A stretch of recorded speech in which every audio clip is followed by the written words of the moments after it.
Hey YouTube, it's Katie. Today, sorry, I'm really excited, which you can't tell by my tears. It's Wednesday, November 3rd, and I want to document this. Sorry, I'm a hot mess. I've just hit my 100 pounds loss mark. I just came home from the gym, weighed in at 208.6, and that means I have lost 100 pounds. I'm so excited about that for so many reasons. I don't even know what to say. I'm so excited. I'm not even to Wonderland yet. Good God, that's going to be insane. And then goal. Maybe it's my time of the week as well, hence the fireworks going on. But I have worked my ass off to get this weight off of me forever, for good, for permanent. And 100 pounds, check that off the list. I'll save a lot of my talk for tomorrow for weigh-in, but I wanted to document this. Wednesday, November 3rd, 2010, I have lost 100 pounds due to me kicking ass. So, I'll see you guys tomorrow. Bye. Hey there, YouTube. Good afternoon. This is part 2 of the video. As you just saw, I did it. I hit my 100 pound loss mark last night, November 3rd, 2010. This is my week 46 update with Lab Band. 46 weeks, and I've lost 100.8 pounds. I woke up this morning at 208.0, which brings me to a grand total of 100.8 pounds lost. I was obviously emotional last night. It's a really cool feeling. Yeah. So, I have a lot to talk about. Let's see where to start. This week, a lot of realizations kind of happened this week.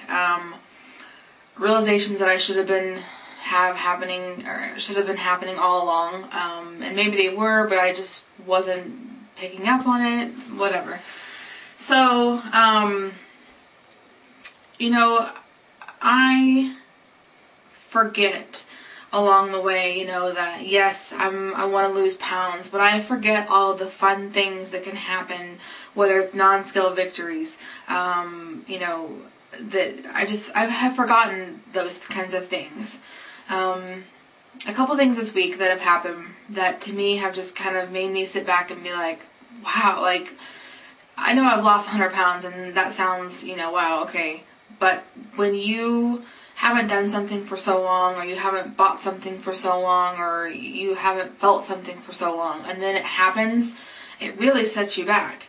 For instance, this week I went to Victoria's Secret and I bought cute underwear in size mediums and larges. I haven't been able to walk into Victoria's Secret unless I was buying like body spray or perfume or something in forever.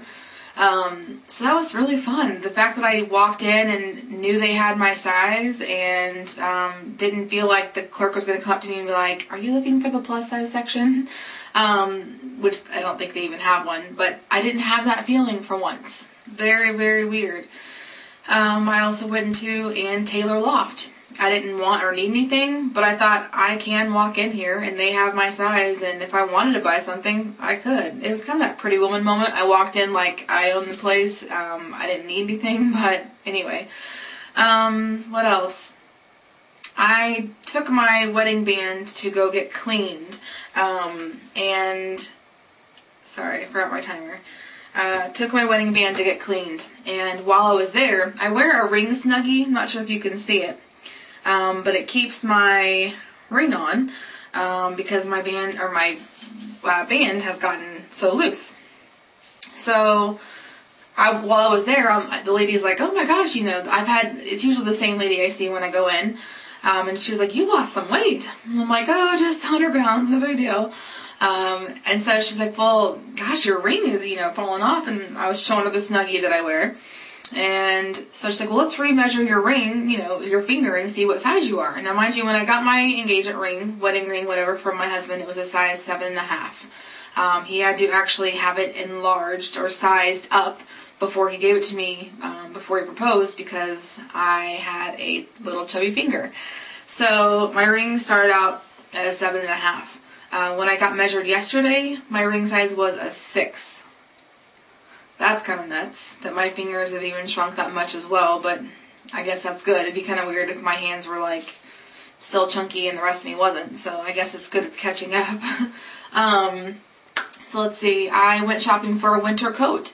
I have my leather coat for more dressy occasions, but I want like a really heavy coat because I don't know about anybody else, but now that I've lost 100 pounds, I'm cold. I live in Kansas City, Missouri. We're approaching winter.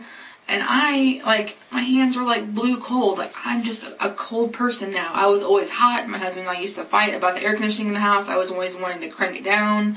Now I'm like, turn the heat up, please. I am freezing. I'm wearing socks and pajamas and sweatshirts and scarves, and I'm cold.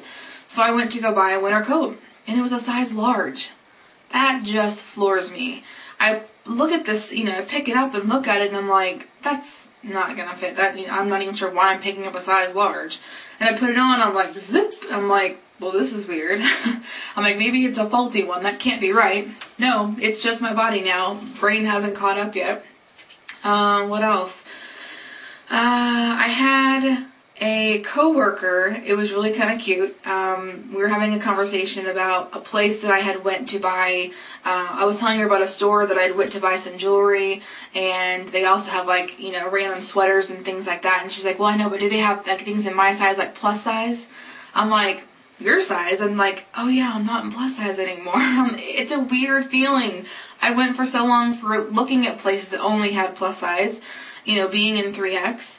And now someone is asking me if the store I went to has stuff in their size, not my size. Like, what? Very strange. Very cool, but very strange. So just things like that this week that have just hit, and I'm like, is this really happening?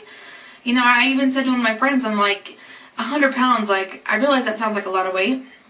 But she was like, you know, yes, it sounds like a lot of weight, but you forget, like, all the stuff that happens. And you're like, wow, that makes it really cool. So a lot of the stuff this week has just been crazy. And I'm telling you what, that scale has bounced like none other this week. I actually did not think I was going to hit my 100 pounds by today. Did not. The scale went like up 3 pounds and down 2 pounds, and then just like hung out and like, you know, stayed. And I was just getting frustrated. But every day I pushed myself. You know, I think I'm at that point where I can't let the scale each day dictate my feelings, because believe me, it's way too easy to do that. Was I mad at the scale? Yeah, I wanted to chuck it out the window. However, I still went to the gym, which I'm also doing something new at the gym. You know, I'm a graduate of the Couch to 5K program, and a lot of people say they feel lost afterwards. And if I could recommend anything, you know, just, I don't know about you, but when I finished the Couch 5K, I wasn't running a 5K. I was running maybe like 2.5 miles, or I don't really know what it was. Get yourself to running a 5K. Whether you have to slow it down, don't worry so much about trying to do it fast. You know, don't think, well, she does it at this speed, what speed should I do it at? Do what speed works for you. I'm telling you, that is the best advice I've had. And I say that because this week, every time that I've gone to the gym, which I busted my ass this week, every time that I've gone to the gym, I've ran 4+ miles. I couldn't even run 4 minutes before, you know, having this surgery and before getting active and, you know, really enjoying running, which is nuts, you know? I mean, if I slow my pace down, I can run and run and run and not be winded, and I can just not even pay attention to that clock and as far as what time it is. So that is a really good feeling. So I recommend anybody who has finished Couch to 5K, you don't stress so much on the speed. You know, slow yourself down. You can always work your speed up. That's fine. Just work on your breathing, and you're slowing your pace down and getting yourself to a point where you can comfortably run without being so dying out of breath. Now, there are times when I go to the gym and I pump that speed up to the dying level, if you will. to get, more calories burned, but then I'll speed it back down just to kind of switch things up. But if I want to run for a solid, good, hard run for at least 4 miles, I'm slowing that pace down, and that works for me. So, what else? My soft stop. There we go. I know a lot of us that have lap band, or even, I'm assuming, gastric as well. When you hit that point, let's say you're eating something and 2 bites in, you start to hiccup, or you kind of feel that, oh, like, is it going to get stuck? Am I going to throw up? Am I not? Maybe I should just wait a minute. That's a soft stop, okay?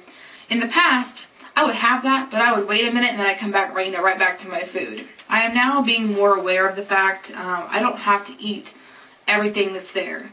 I've heard people even say, it's a weird complex. You see something, food on your plate and you think that you have to eat all of it. We were taught as a kid, eat your, clean up your plate. You don't want to leave any food behind. That's not our case anymore with lap band. So it's different. It's a different mentality. So I'm getting used to my soft stop finally after 10.5 months of having this surgery, which I appreciate because last night, for instance, I made a flatbread barbecue chicken pizza, and I had maybe a fourth of it, and it hit that soft stop, and I was like, oh, okay, done. Wrapped it up, put it in the fridge, off the gym I went.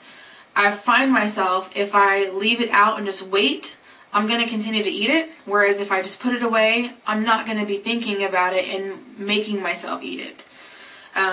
So, something to try out. What I'm also noticing is, I woke up this morning, and in my head, I'm like, I hit a goal. So that means that I can, eat a little bit more relaxed today. It was that cocky feeling. It came back. It's always lingering. It's always there. So what I did to prevent it and to stop it, I was at work and I wanted to have an omelet or something for breakfast. Not that that's horrible, but there are way less calorie items that I bring for my breakfasts. So instead of going to the cafeteria and getting an omelet, I went directly to the refrigerator, got my Greek yogurt and my sliced almonds, and started eating it. If I start eating something, then I'm content. But if I want something bad and go eat something bad, then I'm going to feel really crappy about that later. So just, maybe try that out. See if that works for you too. Anytime you're craving something bad, immediately go eat something good, and I'm guaranteeing you will feel so much better about your decision, and it'll keep you on track with your calories and everything. Anyway, that's my week. It's been such a crazy week. As soon as I hit my 100-pound loss mark last night, I put it on Facebook, and so many sweet people, and the responses could not be more happy and humbled and grateful for all of you and your support. What's next on this weight loss train? Wonderland, which is 8 pounds away. So I'm going to keep the momentum up, and then after I hit Wonderland, I'm in the 100s, and then what comes after that? Goal, 170 pounds. I feel like it's just down the hill, around the corner. I'm almost there. My 1-year anniversary is December 17th. I will hit this. Not goal, but I will be in Wonderland before my 1-year surgery. Mark my word. Anyway, that's my spiel for the week. I hope you guys have a great weekend, and thanks for your support. I greatly appreciate it, and I'll see you guys next week.